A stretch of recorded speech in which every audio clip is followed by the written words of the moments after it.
So maybe you heard something about that Hillary Clinton gave uranium to Russians or whatever. Well, here we're going to break it down. This is from a website called Powerline. Lots of places have written about this. And this guy says, in 2005, Bill Clinton and a guy named Frank Giustra visited Kazakhstan. This guy, Frank Giustra, he's a massive donor to the Clinton Foundation.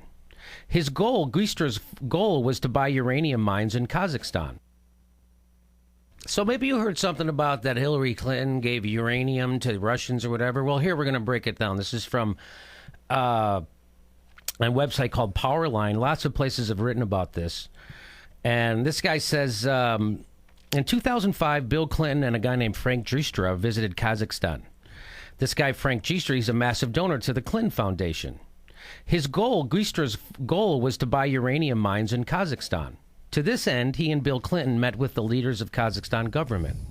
As a result of the visit, Giustra got major mining concessions, which were approved by the Kazakhstan government. Kazakhstan got Bill Clinton publicly to praise its alleged progress in democracy and human rights.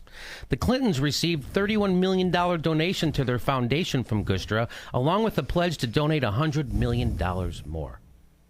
So you see with that Clinton Foundation is it could get really corrupty. The deal with Kazakhstan made Giustra's company Uranium One a major player. It proceeded to buy large amounts of holdings in the United States and became an attractive target for Russia. A Russia company made a hugely attractive offer to purchase the company. Uranium One agreed to the purchase. The deal required approval by the United States government and the Secretary of State, Hillary Clinton. During the period when the deal with Russia was under consideration, the Clinton Foundation reported $2.6 million from the Uranium One. Its contributions were not disclosed by the Clintons, despite an agreement Hillary had reached with the Obama White House to publicly identify all donors.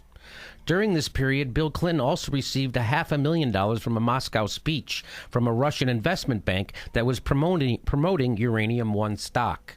So you see how this all gets... this was more than his usual speaking fee.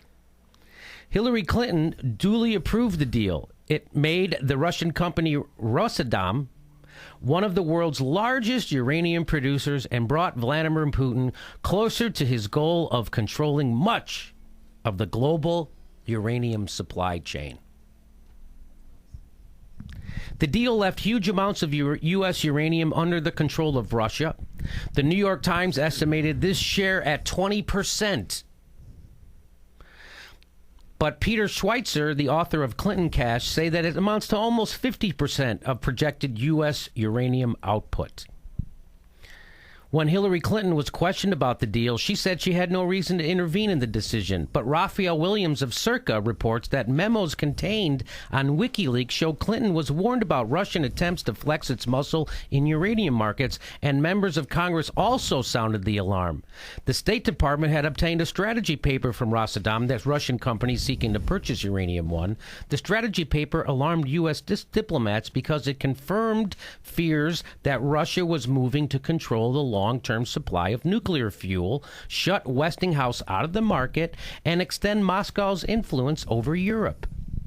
The resulting diplomatic cable lays out what Williams calls, quote, a clear warning from career U.S. officials about why expanding Russia's control of uranium markets was bad for the United States and for its allies in Europe. In addition, members of Congress pointed to the dangers of the Rosatom deal. Senator Joe Brasso said, quote, it would give the Russian government control over a sizable portion of America's uranium production capacity. Representative Peter King said it would pose great potential harm to the national security of the United States. Clinton then had ample reason to intervene in the decision, but doing so would have been inconsistent with the interests of those who were donating so generously to her foundation. Despite the warnings from her own diplomats, despite the warnings from Congress, Clinton let the deal go through. Who were the winners in this transaction that began with Bill Clinton's visit to Kazakhstan and ended when the United States approved the Uranium One Rosatom deal? The Russians, obviously, but not just the Russians.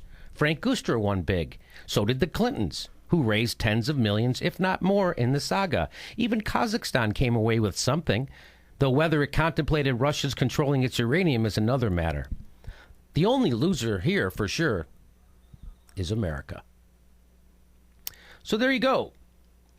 She's out there saying we should be afraid of Russia again. Meanwhile, they're taking millions in cash in exchange for giving over United States uranium, nuclear fuel, to Russian control.